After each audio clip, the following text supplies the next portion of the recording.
வணக்கம் நண்பர்களே, வருக ஆன்லைன் கற்றல் தளத்திற்கு. P2A ஆறு டெக்னாலஜியா. அதனால் டீசலின் மீன் உருவாக்கம் துகள் வடிகட்டி. தொடரின் இரண்டாவது வீடியோவில் நாங்கள் P2A 6 சூட் லோடின் அவரா முடிக்க பல்வேறு வகையான மீன் உருவாக்கம் அவற்றை பற்றி விவாதிப்பீர்களா? எல்லாரையும் நம்புறேன். இந்த தொடர் முதல் அத்தியாயம். இதில் PS6 ரயில்களை நிறுவியுள்ளோம். வெளியேற்ற வாயு சிகிச்சை முறை பற்றி விவாதமா? அந்த வீடியோவை பார்த்திருப்பீர்களா? அந்த வீடியோ கைமுறையை தவிர்த்தீர்களா? அப்படியா? இறைச்சான் அதனால் ஒளிரும் இணைப்பில் அந்த வீடியோவை கிளிக்கு போகிறாயா? முன்னால் உள்ள கருத்தை எளிதாக புரிந்துகொள்ள எது உதவும் என்பதை காண முடியுமா? அப்போ கிடைக்கும் கதிர் உருவாக்கத்தின் தொடக்கம் என்ன? ஜெனரேஷன் துளசி எந்த வெளியேற்ற சிகிச்சை அமைப்பு சத்தம் அதனுள் சேகரித்து வைக்கப்பட்டுள்ள சூட்டை அகற்றுவதற்கான செயலி ரீஜெனரேஷன் என்று அழைக்கப்படுகிறது. எனவே இங்கே நாம் டீசல் குறிப்பிட்ட இல்டர் என்றால் என்ன என்று பார்க்கலாம். அது சூட்டை வடிகட்டிக் கொண்டே இருக்கிறது. அர்த்தம் வழக்கு தொடரும். ஆனால் அந்த சூட்டை தொடர்ந்து முடிக்கும் ஒரு செயலியும் நமக்கு தேவையா? அதாவது சூட் சேகரிக்கிறது மற்றும் கதிர் உருவாக்கமும் வழக்குடன் நிகழ்கிறது. இதனால் உங்கள் டீசல் துகள் வடிகட்டி உகந்த மட்டத்தில் செயல்படுகிறது. சூட்டம் கலெக்ட் பண்ணி சூட் முடிஞ்சிடும். அப்புறம் உங்க சூட் மேக் ஆகுதுன்னு அர்த்தம். வடிகட்டி வச்ச காருக்குள்ளே அங்க இருந்து சேகரிச்ச சூட் அதுவும் முடிஞ்சு போச்சு. உங்க கார் எந்த பிரச்சனையும் இல்லாம வேலை செய்யுமா?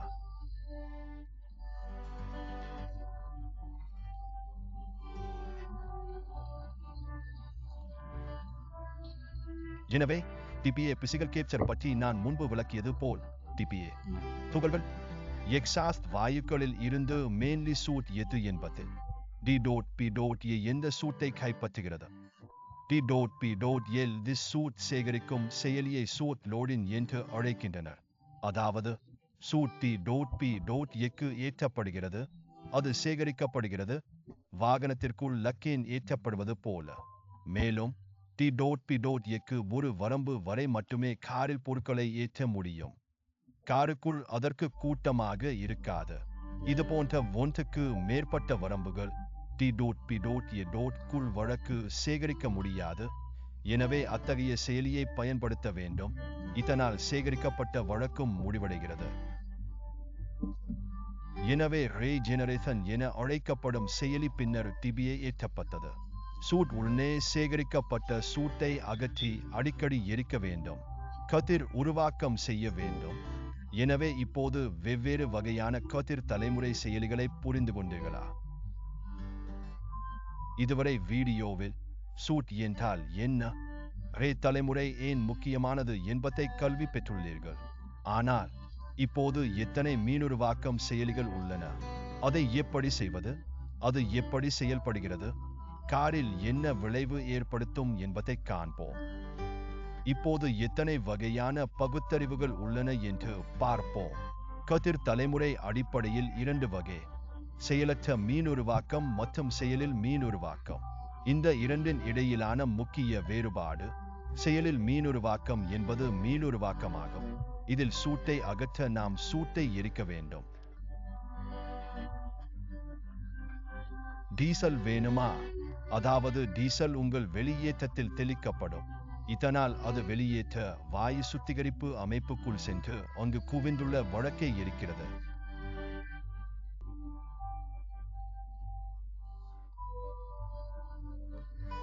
சரி, எனவே செயலில் மற்றும் செயலற்ற மீனுருவாக்கம் இடையே உள்ள மிகப்பெரிய வேறுபாடு என்னவென்றால், செயலில் மீனுருவாக்கம் செய்ய உங்களுக்கு டீசல் அதாவது ஹைட்ரோகார்பன்கள் தேவை.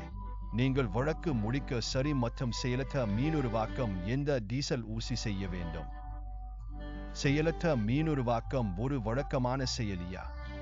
அதாவது உங்கள் கார் இயங்கும் போதெல்லாம் அதில் எப்போதும் செயலற்ற கதிர் உருவாக்கம் இருக்கும் மற்றும் செயலற்ற மறுபிறப்பாக்கிகள் இருக்கும். வெப்பநிலை வரம்பு 252 சுற்றி 450 ஆகும். டிகிரி ஓகே சத்தமா? எனவே உங்கள் கார் 250 டிகிரிக்கு மேலே இயங்கும் போதெல்லாம் வெளியேற்ற வெப்பநிலை 250 டிகிரிக்கு மேலே இருக்கும்போது உங்கள் கம்பர் செயலற்ற ரீஜெனரேட்டர்களை கொண்டிருக்கும். இது உங்கள் வழக்கு மெதுவாக முடியும், ஆனால் செயலில் மீனுருவாக்கம் தொடர்ச்சியாக இல்லாவிடில் அது ஒரு பகுதியாக இருக்கும். உங்கள் செயலற்ற மீனுருவாக்கம் வழக்கை முடிக்கும் போது, ஆனால் வழக்கு ஒரு நிலைக்கு மேலே உயரும் நிலைக்கு வரும்போது, பின்னர் உங்கள் செயலில் மீனுருவாக்கம் படத்தில் வரும். பின்னர் செயலில் மீனுருவாக்கம் அவ்வப்போது இருக்கும். செயலற்ற மீனுருவாக்கம் தொடர்ச்சியாக இருக்கும். ஒவ்வொரு நாளும் வாகனத்திற்குள் செயலில் மீனுருவாக்கம் உள்ளது என்பதல்ல, ஆனால் காருக்குள் ஒவ்வொரு நாளும் செயலற்ற மீனுருவாக்கம் இருக்கும். உங்கள் கார் சாலையில் ஓடும் போதெல்லாம் செயலற்ற மீனுருவாக்கத்தில் சூட் மெதுவாக உங்களிடமிருந்து வெளியேறும். அதற்கு டீசல் இருக்கிறதா? உங்கள் வெளியேற்றம் வாயுவில் தெளிக்கப்படாதா? இது இயற்கையான செயலா? வெப்பநிலையை அடைந்தவுடன் மெதுவாக அங்கிருந்து சூட் எரியத் தொடங்குமா? சரி, இந்த சூட் பர்னிங் என்பது சூட் எரிகிறது என்று அர்த்தம். படிப்படியாக சூட் லெவலை குறைக்கின்றதா? இப்போது கார் நெடுஞ்சாலையில் நீண்ட நேரம் ஓடாத நிலையில் உள்ளது. அது நகரத்தின் நடுவில் எங்கோ ஓடுகிறது. பின்னர் அது நெடுஞ்சாலையில் ஓடுகிறது. அது நகரத்தில் ஓடினால் அதன் வெப்பநிலை அதிகமாக மாறாதது. கொஞ்ச நாளுக்கு பின்னர் உங்க காருக்குள்ள இருக்கும் சூடு இப்போ சத்தம் அதிகமாயிடுச்சு. உங்கள் காரில் ஆக்டிவ் ரீஜெனரேஷன் தேவையா? வழக்கை எரிக்க வெளியில் அதிக வெப்பநிலை தேவை, ஏனெனில் அது சேகரிக்கப்பட்டுள்ளது. பிறகு வெப்பநிலையை கொண்டு வர வெளியேற்றத்தில் வெளியேற்ற வாயுக்களின் உள்ளே நாம் வெளியேற வேண்டும். டீசல் தெளிக்க வேண்டுமா? டீசல் கலக்கப்பட வேண்டும். இதனால் எரியாத டீசல் உங்கள் வெளியேற்றத்திற்குள் செல்லும் போது வெளியேற்ற அமைப்புக்குள் செல்லும். தற்போது வெளியேற்ற அமைப்பின் வெப்பநிலை அதிகமாக உள்ளதா? டே அலகின் வெப்பநிலை அதிகமாக இருந்தால் எரியாத டீசல் உங்கள் வெளியேற்றத்தில் எரியத் தொடங்குகிறது. இப்போது அவன் எரிய ஆரம்பித்தால் என்ன செய்வான்? வெளியில் வாயு சுத்திகரிப்பு அமைப்பின் வெப்பநிலை உயரும். ஆனால் எப்போது உயரும்? அதன் பிறகு நமது சூட் எரியும் செயலியது. Regeneration processor. சூட்டை முடிக்கும் ப்ராசஸர் மிக வேகமாக இருக்குமா? இரைச்சல் அப்போ உங்க சூட் எதுவா இருந்தாலும் இப்போ முடிஞ்சு போயிடுமா? இவை தவிர செயலில் மற்றும் செயலற்ற மீனுருவாக்கத்தின் இடையில் வித்தியாசம் உள்ளது. செயலற்ற மீனுருவாக்கத்தில் ஓட்டுபவருக்கு வாகனத்தில் அமைதி சத்தம் என்று தெரியாது. அவ்வளவு டாஸ்போர்ட். எனது காருக்குள் செயலியில் ஒரு செயலற்ற மீனுருவாக்கம் இருப்பதை அவர் அறிந்து கொள்ள எந்த அறிகுறியும் அல்லது காட்சி ஆடியோ அறிகுறியும் இல்லை, ஏனெனில் இது ஒரு வழக்கமான செயலி ஆகஸ்டு தான் உள்ளது. ஆனால் எது உங்களுடையது? செயலில் மீனுருவாக்கம் உள்ளதா? அந்த ஒரு காலகட்டம் செயலி உள்ளது, எனவே எனது வாகனத்தில் மீனுருவாக்கம் நடக்கிறதா என்பதை ஓட்டுநர் அறிந்து கொள்ள வேண்டும். ஏன்னா அப்படியா? செயலில் மீனுருவாக்கம் வெளியேற்றத்தின் வெப்பநிலையாக என்ன? இது ரொம்ப அதிகமா? அவங்களா 500 முதல் 500 டிகிரி செல்சியஸ் பிளஸ் வாழ்க்கை எப்படி? இரைச்சல். என்கிட்ட என் காருக்குள்ள என்ன இருக்குன்னு டிரைவருக்கு தெரிஞ்சிருக்கணும். இப்போது செயலில் உள்ளதா? செயலிகளில் மீனுருவாக்கம் உள்ளதா? அப்புறம் எப்போது உங்கள் காரில் மீனுருவாக்கம் செய்யப்படுமா? அப்போ டிரைவர் அவரது மீட்டர் செட்டின் மேலே ஒரு காட்சி அறிகுறி உள்ளதா? இந்த டிபேஎப் இன் ஒலி மீனுருவாக்கம் ஒலி சத்தமா? இவன் அங்கு சுட்டி காட்டப்பட்டானா? இன்னும் செய்வீர்களா? இந்த மீட்டர் செட் எண் C.T.K மேலே இயங்கும் இந்த செய்தி குறிக்குமா? என் காருக்குள் ஆக்டிவ் ரீஜெனரேஷன் ப்ராசஸர். இது நடந்து கொண்டால் செயலற்ற மற்றும் செயலில் உள்ள கதிர் உருவாக்கத்தில் முக்கிய வேறுபாடு உண்டு. ஆனால் தற்போது செயலில் உள்ள கதிர் உருவாக்கம் முன்னால் இருப்பதாக உள்ளதா? அப்படியா? இரைச்சல். அதை வீடியோவில் மேலும் புரிந்து கொள்கிறோம். இப்போ தைப்பா ஆக்டிவ் ரீஜெனரேஷனை தொடங்குகிறீர்களா?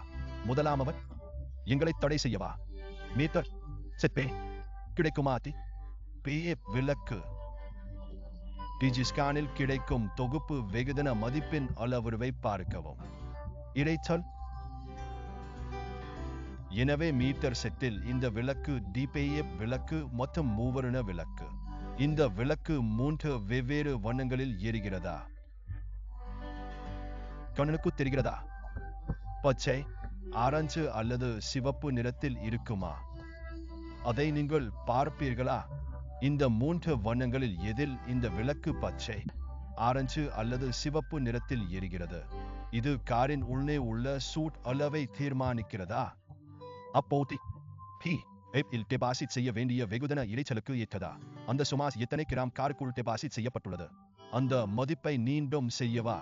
டிஜிஸ்கைன் அளவுருக்களில் இருந்து பார்க்க முடியுமா? இந்த மதிப்பின் அடிப்படையில் உங்கள் டிபிஏ விளக்கு எது?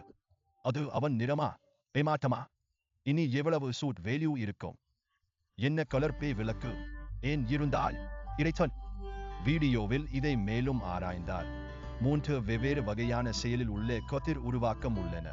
ஸ்டாண்டர்ட் ரே ஜெனரேஷன், டிரைவர் உதவி ரே ஜெனரேஷன் மற்றும் சர்வீஸ் அசிஸ்டட் ரே ஜெனரேஷன் என்பது உங்கள் காரின் சூட் மாஸ்கின் மதிப்பு க்ரூஸ் ஆகும். 23 கிராம் முதல் 25.3 வரை. அந்த நேரத்தில் கிராமங்களுக்கு நடுவில் இருக்கிறதா? ஜோதி இல்பி டோட் விளக்கு இருக்கிறதா? அது பச்சை நிறத்தில் இருக்கிறதா? இந்த வழக்கு முடிப்பதா? பின்பற்றப்படும் செயலி தரமானதா? ரே ஜெனரேஷன் என்று அழைக்கப்படுகிறதா? இப்போதானா? உங்கள் காரில் உள்ள சூட் மாசின் மதிப்பு 25.4 கிராம். லேக்கர் 20. இந்த நேரத்தில் 8.5 கிராம் இடையிலா? எது உங்களுடையது? டிபிஏ விளக்கு ஆரஞ்சு நிறமா? இதற்கும் பொருத்தமா? முடிக்க சத்தமா? பின்தொடரும் செயலி இயக்கி உதவியா? ரே ஜெனரேஷன் என்று அழைக்கப்படுகிறதா? இது வேறா? அந்த நேரத்தில் உங்கள் காரில் உள்ள சூட் மாஸ்கின் மதிப்பு 20 கிராம் முதல் 34.5 கிராம் வரை இருக்கும். அப்படியா? அப்போது டி.பி. விளக்கு சிவப்பு நிறத்தில் இருக்காது. இந்த வழக்கு எதை முடிப்பது? செயலி அவரால் பின்பற்றப்படுவதா? சர்வீஸ் அசிஸ்டட் ரே ஜெனரேஷன். அப்படியா? எனவே இந்த வீடியோவில் காரில் சூட் ஏற்றுவதை பார்த்திருக்கிறோம். அவரா முடிப்பதா? செயலற்றது மற்றும் ஆக்டிவ் ரே தலைமுறை செயலிகள் பற்றி உங்களுக்கு புரிகிறதா? இந்த வீடியோவா அழகு நடக்குமா? தொடரின் அடுத்த வீடியோவில் நாங்கள் வெவ்வேறு வகைகள் செயலில் ரே தலைமுறை செயலி மற்றும் காரில் அதை தூண்டும் செய்யலாமா? மெத்தட்டுக்கு போறீங்களா?